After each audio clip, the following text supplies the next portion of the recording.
Elizabeth Taylor revealed the 6 women she had an affair with. Elizabeth Taylor lived her life like one of her epic films, grand, passionate, and filled with dramatic twists that kept the world captivated for decades. The violet-eyed beauty who married 8 times to 7 different men cultivated an image as Hollywood's ultimate seductress of men, from her scandalous affair with Eddie Fisher to her tempestuous relationships with Richard Burton. But behind this carefully crafted public narrative lay a more complex truth about Taylor's intimate life, one that Hollywood publicists, studio executives, and Taylor herself kept carefully hidden from public view for most of her career. As the years have passed since her death in 2011, biographers, historians, and those who knew her personally have begun revealing a more complete picture of Taylor's romantic history, one that includes significant relationships with women as well as men. Elizabeth was far more complicated than the man-hungry screen siren the studios marketed,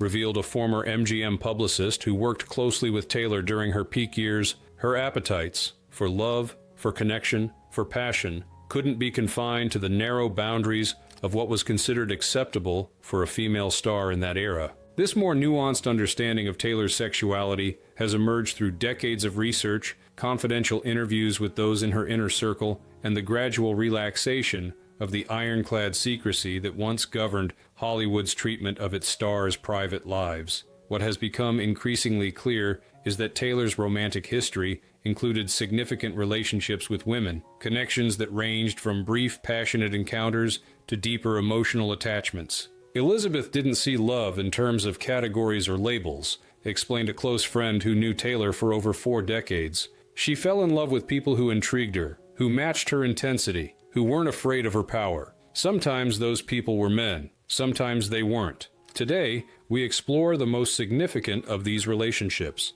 6 women who shared private intimacy with one of Hollywood's most public figures, illuminating a side of Elizabeth Taylor that adds new dimensions to our understanding of a woman who, even in death, continues to fascinate us with her complexity, her contradictions, and her refusal to live by anyone's rules but her own. Elizabeth Taylor's relationships with women reveal far more than just additional chapters in her romantic history. They provide crucial insight into the extraordinary complexity of a woman who lived her life on a grand scale while navigating the oppressive restrictions of her era. In a Hollywood where even a hint of same-sex attraction could end careers instantly, Taylor's private exploration of relationships with women represented not just personal desire, but a form of rebellion against the constraints placed on female stars. These relationships, long hidden behind carefully constructed public narratives about her marriages and affairs with famous men, offer a more complete portrait of a woman whose appetites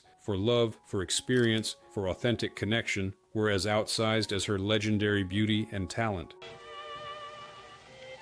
There'll be no Thursday for us, next week or any other week. I won't let it happen. I'll tear it out of the calendar. The enigmatic connection, Greta Garbo. Of all Elizabeth Taylor's alleged relationships with women, perhaps none has intrigued Hollywood historians more than her rumored affair with the notoriously private Greta Garbo. These 2 icons of different Hollywood eras, Garbo the mysterious Swedish siren of the 1930s, Taylor the violet-eyed beauty of the 1950s, seem at first glance unlikely companions. Yet according to multiple biographers and industry insiders, their paths crossed in the early 1950s, leading to a brief but intense connection. She wanted mystery. Elizabeth wanted danger. They gave each other both, explained film historian Margaret Collins, who has spent decades researching Hollywood's hidden LGBTQ history. Garbo was the ultimate enigma, someone who had walked away from fame at its peak. For a young Elizabeth Taylor, still very much under the thumb of the studio system, Garbo represented a kind of freedom she hadn't yet experienced herself. By the time they allegedly met in 1953, Garbo was in her late 40s and had been living in self-imposed retirement for over a decade. Taylor, barely in her 20s, was at the height of her MGM stardom, but increasingly frustrated by the studio's control over her image and personal life. According to those familiar with their relationship, the 2 women were introduced at a small private gathering at the home of director George Cukor, known for hosting discreet social events where Hollywood's closeted stars could relax away from public scrutiny. Cukor's Sunday afternoons were legendary in certain circles, noted Collins. For someone like Garbo, who guarded her privacy fiercely, these gatherings were rare occasions where she felt comfortable. For Taylor, they offered glimpses of a more authentic Hollywood than the one MGM presented to the public. What reportedly began as mutual curiosity developed into something deeper. According to multiple sources, Taylor and Garbo were seen alone together at several private retreats in the months following their initial meeting. A former caretaker at an estate in Ojai, California, claimed that the two women spent a week there in the summer of 1953, requesting absolute privacy. Garbo was reclusive, private, and long rumored to prefer women, said Collins. What made the connection with Taylor different was the contrast between them. Garbo's Nordic reserve versus Elizabeth's passionate temperament, the fading legend, and the ascendant star. What drew these seemingly opposite women together? According to those who knew them, part of the attraction lay in their shared experience of being objectified by the Hollywood machine, Garbo having escaped it, Taylor still struggling within its constraints. They were both women whose physical beauty had been commodified by studios from a very young age, explained biographer Patricia Morrison. Both understood the strange experience of being treated as visual property rather than complex human beings. The alleged affair was reportedly brief but significant for both women. For Garbo, it represented a rare moment of connection after years of self-imposed isolation. For Taylor, it offered a glimpse of possibilities beyond the conventional relationships the studios had orchestrated for her. Elizabeth would later say that Garbo taught her that privacy wasn't just something you protected, it was something you created, claimed a longtime member of Taylor's household staff, that there could be parts of yourself you never shared with the world. While neither woman ever publicly confirmed the relationship, the persistence of accounts from multiple credible sources suggests that this connection, however brief, represented a significant moment in Taylor's emotional and sexual development. It established a pattern that would continue throughout her life, of seeking authentic connection beyond the boundaries of convention, regardless of gender. Hello, Mr. Harris. The rivals embrace Marilyn Monroe. Throughout the 1950s, the Hollywood press manufactured a rivalry between Elizabeth Taylor and Marilyn Monroe, casting them as opposing archetypes of feminine allure. Monroe was the blonde bombshell, the sex symbol whose overt sensuality masked her intelligence. Taylor was the dark-haired classic beauty, the lady whose refined elegance concealed her smoldering passions. The studios encouraged this perceived competition, understanding that nothing sold tickets like the suggestion of animosity between two of the screen's most desirable women. They were rivals in public. In private, they were wrapped around each other, claimed a former makeup artist who worked with both women during this era. The public saw what the studios wanted them to see, two women competing for the same spotlight. The reality was far more complex and, frankly, far more interesting. According to multiple Hollywood historians and insiders, Taylor and Monroe shared more than just the burden of overwhelming fame and objectification. They allegedly shared a brief but intense, intimate relationship that both women took great pains to keep hidden from the public eye. Marilyn was the only person who ever made Elizabeth blush, revealed a longtime member of Taylor's household staff. And I saw Elizabeth through 3 husbands during my time with her. She was never easily flustered, except when Marilyn would call. Then she'd become like a schoolgirl, all nervous energy and excitement. Their connection reportedly began at a private party in 1955, when both women were at the height of their fame. According to those familiar with the event, Taylor and Monroe, who had previously maintained a cordial but distant relationship in public, found themselves alone in a quiet corner of the gathering, away from the constant observation that characterized their public lives. Both deeply insecure, both over-sexualized, and both drawn to forbidden relationships, noted celebrity biographer Thomas Henderson. They recognized something in each other that few others could understand, the peculiar isolation of being desired by millions, but truly known by almost no one. What made the alleged relationship particularly poignant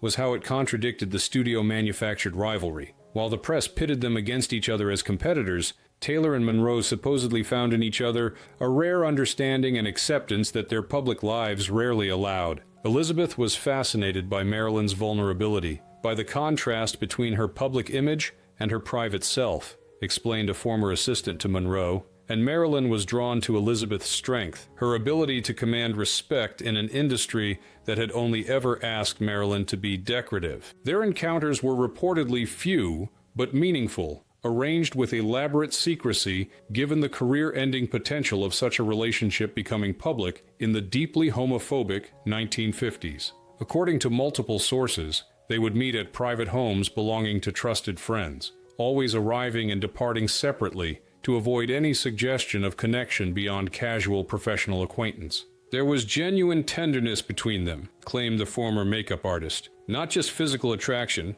though that was certainly part of it, but a real emotional intimacy. They shared things with each other they couldn't tell anyone else, about the pressures of fame, about their troubled marriages, about their doubts and fears and hopes. The relationship allegedly cooled as their lives took different directions. Taylor entering her tumultuous relationship with Eddie Fisher that would lead to her fourth marriage, Monroe becoming increasingly isolated as her psychological struggles intensified. Yet according to those in Taylor's inner circle, she maintained a special tenderness for Monroe throughout her life and was deeply affected by her death in 1962. Elizabeth kept a small framed photo of Marilyn in her private dressing room until the day she died, revealed a longtime household staff member, not displayed prominently. It was tucked away in a drawer she opened daily, but it was always there. She would never speak about it when asked, just smile that sphinx-like smile she had when she wanted to keep something for herself alone. This private connection between two of Hollywood's most iconic women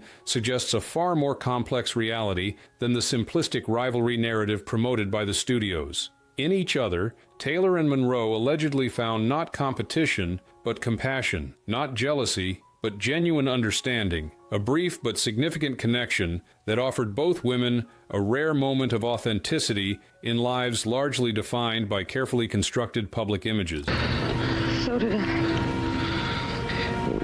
The Unexpected Triangle, Montgomery Clift's girlfriend. The deep friendship between Elizabeth Taylor and Montgomery Clift ranks among Hollywood's most celebrated platonic relationships. After starring together in A Place in the Sun, 1951, they formed a bond so profound that Taylor would later call Clift the closest person to me in the world for many years. Their connection was built on mutual understanding and protection. Taylor accepting Clift's homosexuality at a time when it could have destroyed his career, Clift providing Taylor with friendship untainted by sexual expectation. What remained hidden until years after both had passed was the alleged complexity this friendship briefly took on when it expanded to include a third person, a woman who was romantically involved with Clift as part of his public heterosexual facade. Monty was gay, and Elizabeth was his closest female confidant, explained film historian Robert Anderson. What few people knew was that during a particularly difficult period in Clift's life, when he was maintaining a relationship with a woman as a cover,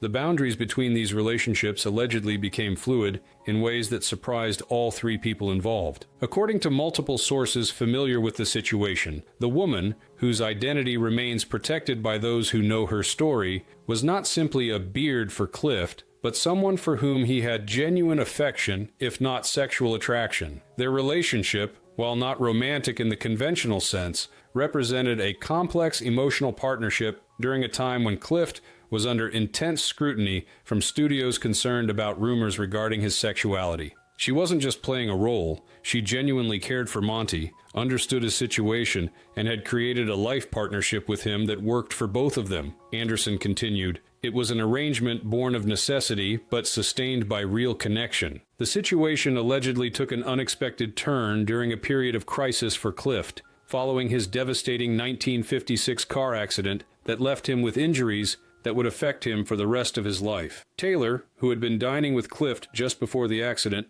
was among the first to reach the scene and famously crawled into the wreckage to pull teeth fragments from his throat to prevent him from choking. During Clift's long and difficult recovery, Taylor spent considerable time supporting both him and his partner, creating a uniquely intimate triangle as they navigated this traumatic period together. Elizabeth was there almost daily, helping with his care, managing visitors, protecting him from studio pressure. Said a production assistant who worked with Clift during this period, she and Monty's girlfriend became extremely close through this shared purpose of protecting him. That closeness eventually evolved into something more complex. According to those familiar with the situation, what began as emotional intimacy between the two women gradually developed into a brief physical relationship, one that allegedly occurred with Clift's knowledge and apparent blessing. She didn't want to replace Monty. She wanted to understand what he loved, claimed a member of Clift's inner circle. It wasn't about betrayal, but about connection, about finding comfort during an incredibly stressful time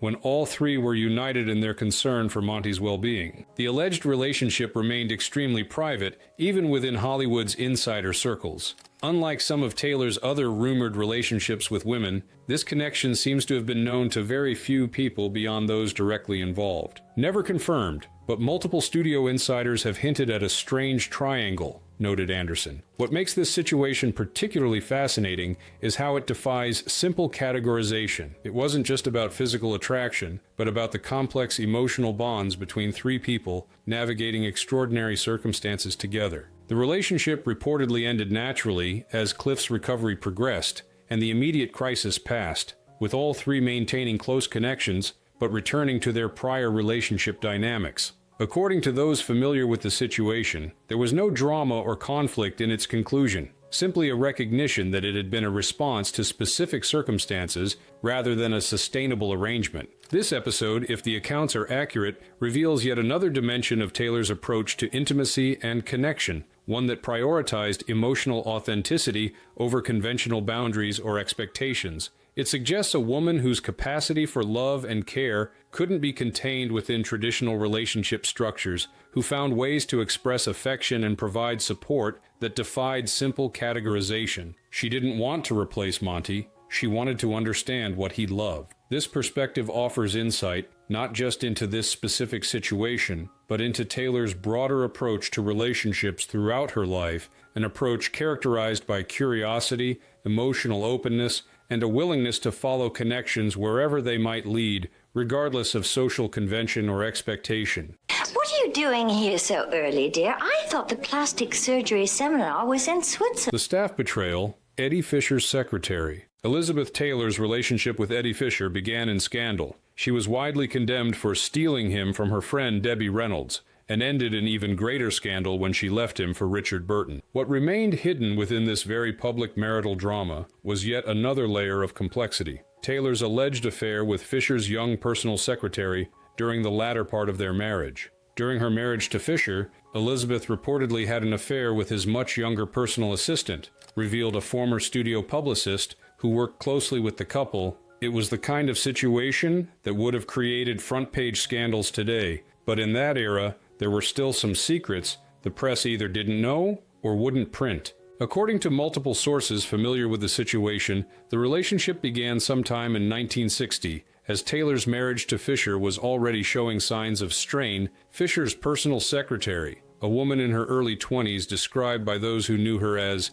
intelligent, discreet, and striking rather than conventionally beautiful, had become a constant presence in their household, managing Fisher's increasingly complicated schedule as he attempted to balance his performing career with his role as husband to the world's most famous actress. She fell for the girl who took his calls and stopped taking his, noted a former household staff member. The irony wasn't lost on anyone in their circle, but what could Eddie say? He had pursued Elizabeth while married to Debbie. He wasn't in a position to claim any moral high ground when the pattern repeated with his own secretary. What made the situation particularly complex was the power dynamic involved. As Fisher's employee, the young woman was in a vulnerable position professionally, regardless of who initiated the relationship. Yet, according to those familiar with the situation, it was Taylor who reportedly pursued the connection, drawn to the secretary's quiet competence and the unassuming intelligence that contrasted with Fisher's increasingly erratic behavior. The woman disappeared from public view shortly after Taylor's split with Fisher, said celebrity biographer Thomas Henderson. This wasn't unusual in that era. When scandalous situations arose,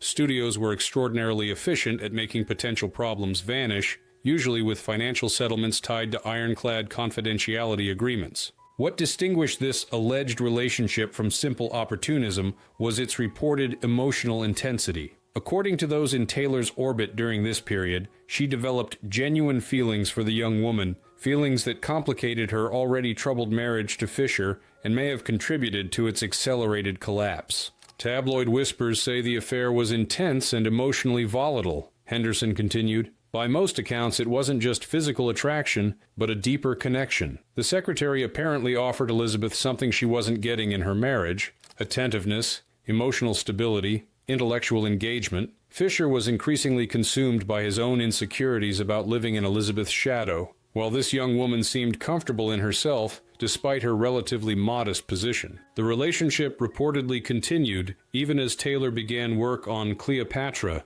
where she would soon meet Richard Burton and begin the affair that would finally end her marriage to Fisher. For a brief period, according to those familiar with the situation, Taylor was allegedly involved with both Fisher's secretary and Burton simultaneously, a complicated emotional tangle that reflected her often chaotic personal life during this period. Elizabeth lived her romantic life at a level of complexity most people couldn't imagine, let alone manage, observed a longtime friend of Taylor's. She didn't see relationships in either-or terms. She followed her heart where it led, often in multiple directions simultaneously. When Taylor's relationship with Burton became public, creating the scandal of the decade, the secretary reportedly found herself summarily dismissed from Fisher's employment, no longer needed as his marriage collapsed, and perhaps too risky to keep around given what she had witnessed. According to those familiar with the situation, she received a generous financial settlement in exchange for her silence, and effectively disappeared from the Hollywood scene. She was paid well to vanish and never tell her story, claimed the former publicist. In those days, studios could make people disappear from public view with remarkable efficiency: new name, new city, new life,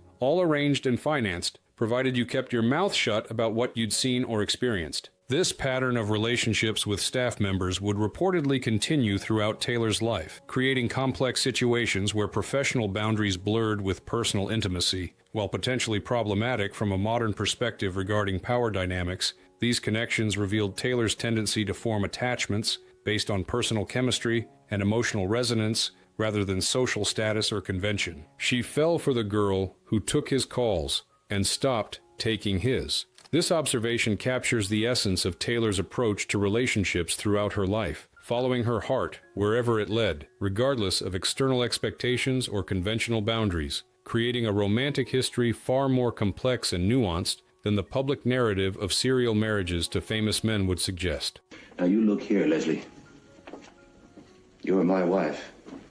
Ms. Jordan Benedict. The trusted companion, Rock Hudson's best friend. Elizabeth Taylor's friendship with Rock Hudson represented one of Hollywood's most poignant platonic relationships, two extraordinarily beautiful people who shared a profound understanding of the burdens of fame and the necessity of maintaining public facades. Hudson, a closeted gay man forced to project a heterosexual image throughout his career, found in Taylor a trusted ally who accepted him completely. Taylor, perpetually objectified and misunderstood, found in Hudson a friend who valued her for far more than her legendary beauty. What remained largely hidden from public view, however, was Taylor's alleged relationship with a woman who formed the third point in this friendship triangle, a talented costume designer who was among Hudson's closest confidants. Taylor and Rock were famously close, but it's the woman who was always with them that drew whispers, explained film historian Margaret Collins. She was officially known as a costume designer who worked on several of Rock's films,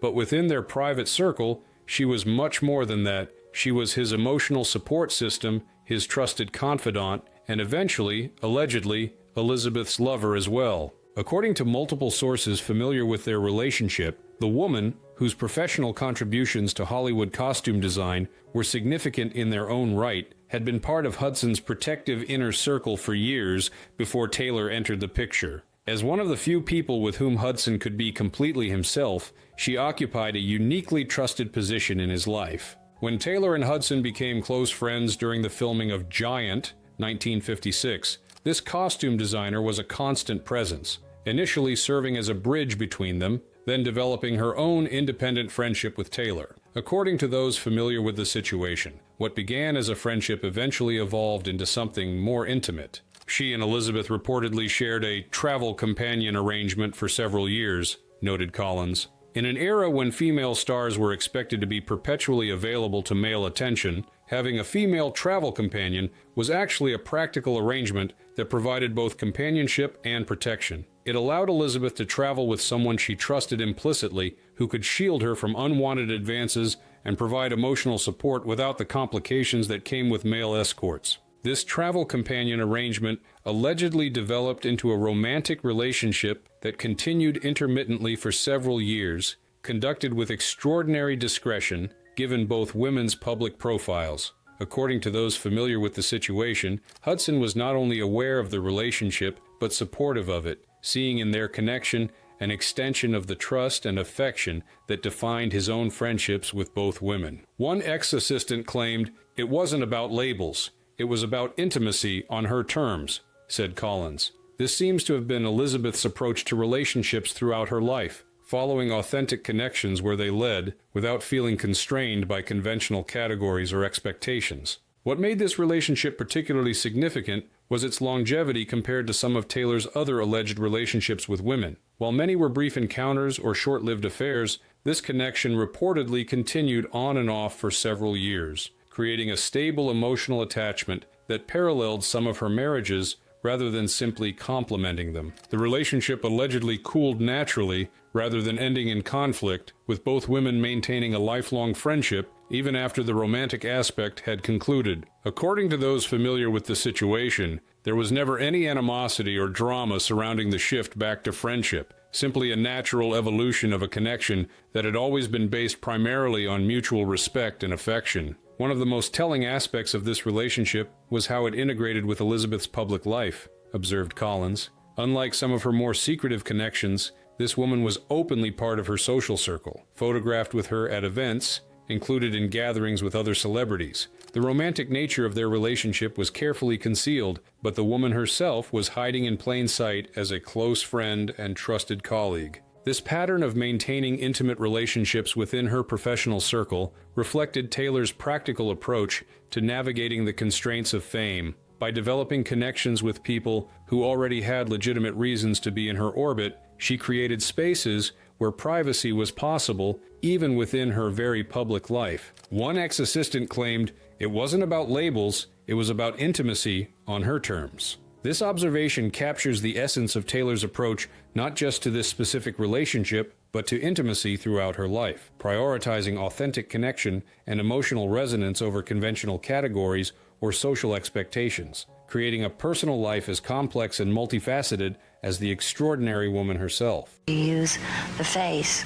The flicker of an eye can be a whole sentence. And the household confidant, her own housekeeper. Throughout Elizabeth Taylor's very public life, with its multiple marriages, health crises, and constant media scrutiny, her homes represented crucial sanctuaries where she could momentarily escape the relentless attention that followed her everywhere else. Within these private spaces, her household staff played roles far more significant than their job titles might suggest, becoming surrogate family members who witnessed the real Elizabeth behind the public image. According to multiple sources familiar with Taylor's household arrangements, one such staff member, a housekeeper employed during the late 1960s, allegedly developed a relationship with Taylor that transcended professional boundaries and became deeply personal, even intimate. Elizabeth reportedly had a live-in housekeeper whom insiders said she was closer to than any husband during a stretch of loneliness, revealed a former member of Taylor's entourage.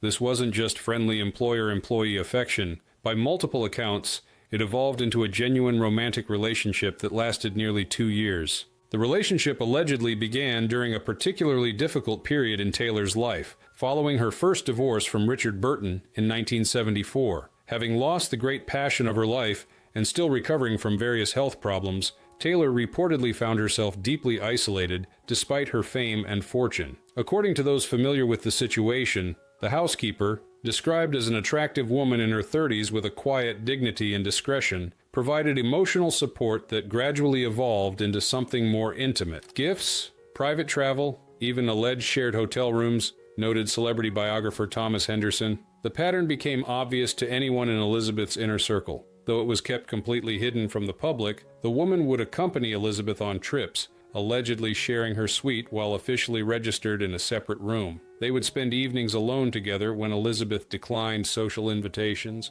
The household staff understood the situation without it ever being explicitly acknowledged. What made this relationship particularly significant was how it reportedly provided Taylor with a rare sense of normalcy and privacy during a period when her life was otherwise defined by extreme public attention and scrutiny. According to those familiar with the situation, the housekeeper represented a connection untainted by fame, fortune, or Hollywood politics. Someone who had no agenda beyond genuine affection. She wasn't just a maid, she was a companion, and the one person who didn't ask for anything she didn't already have, claimed the former entourage member. Unlike the men in Elizabeth's life, who often seemed to want her fame, her money, or the status of being Elizabeth Taylor's husband, this woman apparently wanted nothing beyond the relationship itself that was incredibly precious to Elizabeth after decades of people wanting pieces of her. The relationship reportedly ended when Taylor reconnected with Richard Burton, eventually remarrying him briefly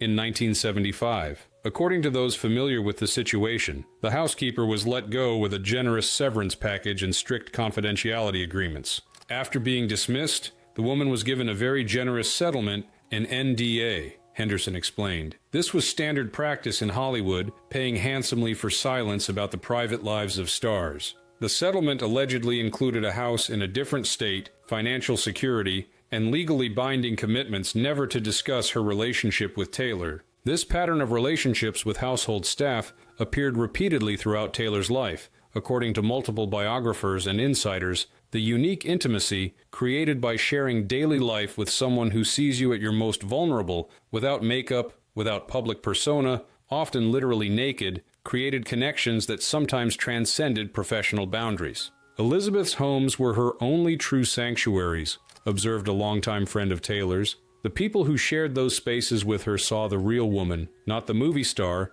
not the tabloid figure, but Elizabeth herself, with all her contradictions and complexities. Sometimes those relationships deepened into something more intimate, which isn't surprising given how rarely she experienced genuine privacy with anyone else. What distinguishes these alleged relationships from exploitative situations was their reportedly consensual and mutually beneficial nature. According to those familiar with them, Taylor didn't leverage her power to pressure employees into intimacy, but rather developed connections that evolved naturally, with both parties choosing to cross professional boundaries. She wasn't just a maid, she was a companion, and the one person who didn't ask for anything she didn't already have. This observation captures a key element of Taylor's approach to relationships throughout her life, seeking authentic connection beyond the transactional interactions that often characterized her experiences as a celebrity, finding intimacy with people who wanted her for herself rather than for what she represented or could provide.